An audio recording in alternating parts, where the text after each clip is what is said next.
नमस्कार, मैं हूं रजनीकांत और आप देख रहे हैं साथ आप सभी का बहुत बहुत स्वागत है। बिहार में सत्ता संग्राम, सिंहासन किसकी होगी, कुर्सी किसकी होगी, किस्सा कुर्सी का है, सब कुछ है। बिहार का चुनाव किस ओर जाने वाला है, ये तमाम चीज तय करेगी। मगर जो सबसे बड़ी बात है, गौर करने वाली बात कि आजादी के बाद पहली बार बिहार में कांग्रेस वर्किंग कमेटी की बैठक होने वाली।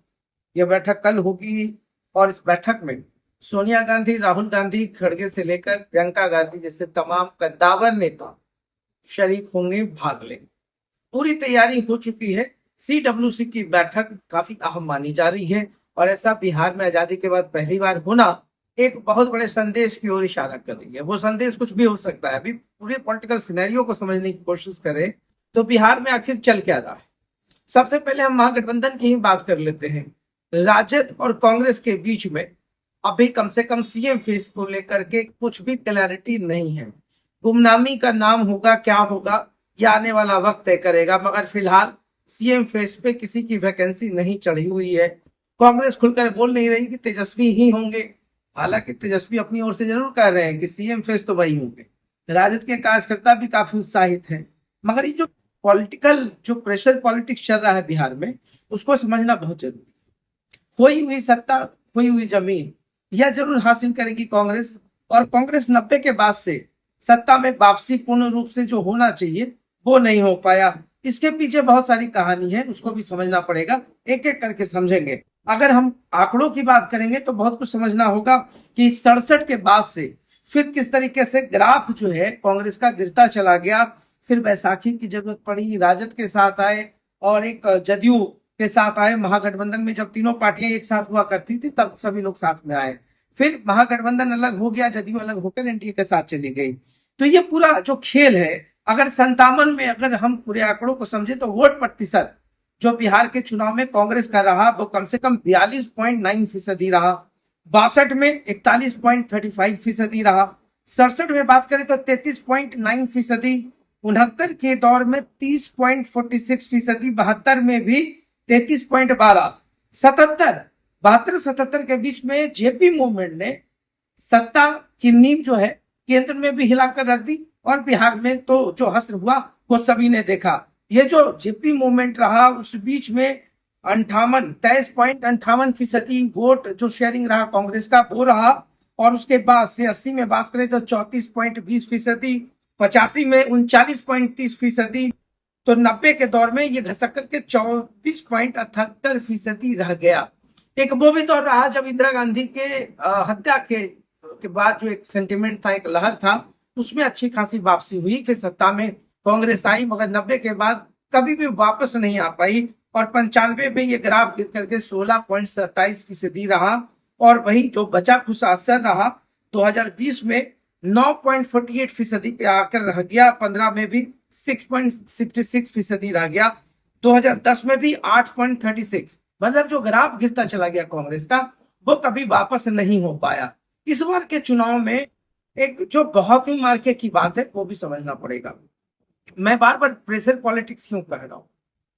राजद की युवराज है तेजस्वी यादव। तेजस्वी यादव ने एक सभा में कह दिया था कि 243 सीटों पर वो चुनाव लड़े। बाद में डैमेज कंट्रोल करने के लिए राजद के प्रवक्ताओं ने कहना शुरू कर दिया कि महागठबंधन की बात कर रहे थे कि 243 सीटों पे वो कैंपेनिंग करने जाएंगे। उस हिसाब से उन्होंने कहा कि 243 सीटों पर हम लड़ रहे हैं। कंफ्यूजन्स भी है। मगर इस बीच में सीडब्ल्यूसी की बैठक काफी महत्वपूर्ण मानी जा रही। स्क्रीनिंग होनी है, कमिटी जो है 70+ पे फाइट करने की कोशिश कर रही है। अब 70+ पे वैसी सीटें जहां पर कम मार्जिन से हार जीत या हार का जो अंतर रहा है उसको भी कंसीडर किया जाएगा। जो सिटिंग एमएलए है उनका टिकट संभवतः नहीं कटेगा। मगर वैसे जगह पर जहां पर 5,000 का अंतर रहा या 10,000 का मार्जिन रहा वहां पर कांग्रेस चाहेगी कि वो अपने कैंडिडेट को उतारे। वैसे सीट पे कम्प्रोमाइज नहीं करेगी जिस पर राजद जबरन थोपती रही है कि हाँ ये सीट आप ले लीजिए। कहने को महागठबंधन धर्म निभाया जाता रहा है तो उस मूड में इस बार कांग्रेस नहीं है। और नहीं होने के पीछे इस बार का जो हीरोइक एक पोर्ट्रेट किया गया राहुल गांधी को, आपने देखा होगा वोटर अधिकार यात्रा। इस वोटर अधिकार यात्रा में बहुत कुछ जो कहानी थी उसको भी बताने की कोशिश की गई है कांग्रेस की तरफ से। ये पूरा जो क्वाइनिंग हुआ है इस बार राहुल गांधी का वोटराधिकार यात्रा में, आपने देखा होगा प्रशांत किशोर ने चैलेंज किया था कि दम है तो बिहार में रुके, बिहार में विश्राम करें, लोगों के बीच में रहे। ऐसा कौन सी यात्रा है कि सुबह आते शाम में राहुल गांधी निकल जाते। तंज कसा था अगस्त में, उसको स्वीकार करके सितंबर में जो यात्राएं हुई राहुल गांधी की, पूरा का पूरा जोश बन गया। अब कार्यकर्ताओं में उत्साह ज्यादा है। ये जो डैमेज कंट्रोल की बात कांग्रेस कर रही है, आपको याद होगा भागलपुर दंगा का जो दामन पे दाग लगा था, उसमें अगड़े के साथ साथ मुसलमान, अति पिछड़ा तो पहले भी खिसक गए थे, बाद में जो मुस्लिम या अल्पसंख्यक जो समुदाय है जो बाद में राजद के साथ चली गई, अगड़े बीजेपी के साथ चले गए। 90 का मंडल का जो खेल हुआ, बीजेपी ने अपनी ओर तमाम अगड़ों को कर लिया, सवर्णों को कर लिया। अब पूरी रिवाइबिलिटीज के लिए अब फाइट किया जाएगा। 70+ अगर होता है तो कंप्रोमाइजिंग मूड में नहीं होंगे राहुल गांधी चाह रहे हैं कि अभी सीएम फेस को अनूप करके चला जाए, चुनाव के बाद डिसाइड हो, जिसकी हिस्सेदारी होगी वैसा निर्णय लिया जाएगा। तेजस्वी यादव समझ रहे हैं पूरे गेम प्लान को, तेजस्वी यादव अपने हिसाब से सारे समीकरण को सेट करने में लगे हुए हैं, मगर परिवार के अंदर जो अंतर कलह चल रहा है वो भी एक बहुत बड़ा फैक्टर होगा। हालांकि कितना बड़ा फैक्टर होगा, वोटर को कितना प्रभावित कर पाएगा, एक अलग विषय है। तेज प्रताप हो, मीसा भारती हो, हाल फिलहाल रोहिणी आचार्य नाराज होकर चल रही है। ऐसे में ये जो घर की पॉलिटिक्स है, ये जो अंतर कलह है, जो विरोध है, वो राजद को कितना नुकसान करेगी वो अलग फैक्टर है। मगर फिर भी हम कहेंगे कि राजद अभी मजबूत स्थिति में, युवाओं के बीच में तेजस्वी यादव की पैठ बहुत अच्छी जा रही है। तो सभी पार्टी अपने अपने हिसाब से कर रहे हैं, मगर कोई गौर नहीं कर रहा है कि पिछले कुछ महीनों से जन स्वराज के संस्थापक सूत्रधार प्रशांत किशोर बहुत ज्यादा एग्रेसिवली कांग्रेस पे वार करते हैं। क्या फील्डिंग से जा रहे हैं, क्या इंटरनल कुछ पैक्ट चल रहा है, ये संभावनाएं जो राजनीतिक गलियारों में है हम उसकी बात करते हैं। मगर प्रशांत किशोर बीजेपी के शीर्ष नेताओं को ध्वस्त करने में लगे हुए हैं। अशोक चौधरी भी कल तक कांग्रेस में थे, तो कांग्रेस की तरफ से हट करके वो अब जदयू में है, जदयू के मंत्री है। प्रशांत किशोर उनको भी घेर चुके हैं। जमीन और रजिस्ट्री के नाम पर 200 करोड़ से अधिक जमीन संपत्ति के मामले में अशोक चौधरी को घेर रखा है, तो वही मंगल पांडे को 25 लाख के चेक पे घेर रखा है।